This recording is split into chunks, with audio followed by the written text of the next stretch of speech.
Over 30 young faith leaders from the Church of Uganda have been tipped with leadership skills to enable them become strong and servant leaders in Africa. The program is being organized by Kurumbuka Leadership Solutions in collaboration with the Church of Uganda and Cambridge Health Incorporated.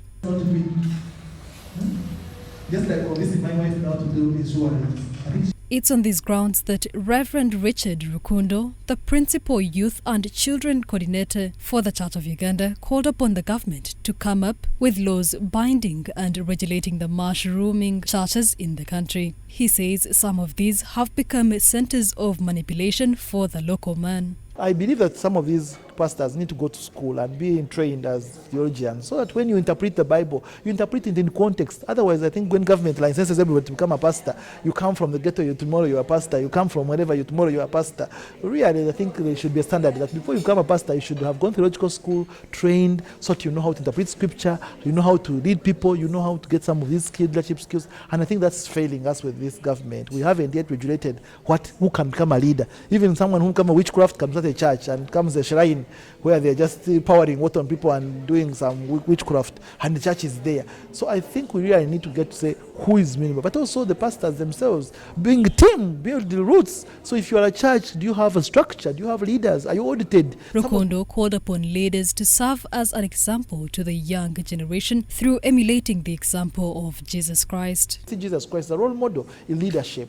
Jesus himself had a team. He wasn't here for 50 years. He was here for a short time, but he left the gospel, and everybody has now got on this gospel. How did he do it? He was able to build a team. He was able to impact them. He was able to look at the Father, and whatever he left with them, they're able to take it over for the whole country. So my prayer is that the church will begin empowering young people, young leaders, and all of us are leaders in some way or the other. You are a leader of your family, you're a leader of the community, you're a leader in an organization, and if you look at yourself and look at what you have and how the team around you can be better, you can actually start there and be better. Doreen Ashaba Bashenga from Cambridge Health Incorporated says the government has a big role to play in as far as nurturing young leaders are concerned through leading by example. The government, of course, has a very large role to play. When you look at the government and you look at us, the citizens, it's basically we are on a big ship. There are some things that are out of our control. We are on a big ship that is being steered by a captain and its crew. And so when you're on a big ship, the captain and the crew decide where you go.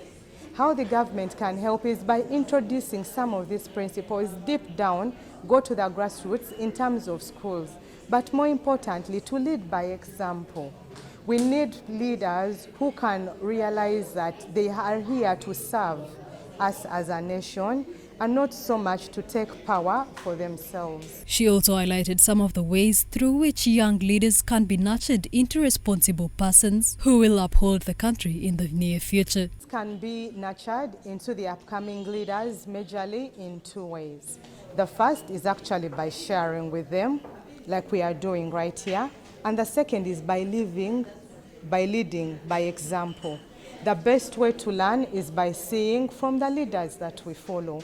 There is no better example than learning from people who have authority, who seem to have a lot of power, and yet are still human. She further explained more about Abundant Leadership Foundation's masterclass and how the program will impact the upcoming leaders in Africa. We're teaching people examples like how to be servant leaders, especially in the African setting, which is a new leadership style that most people, especially in the setting of Africa, do not understand.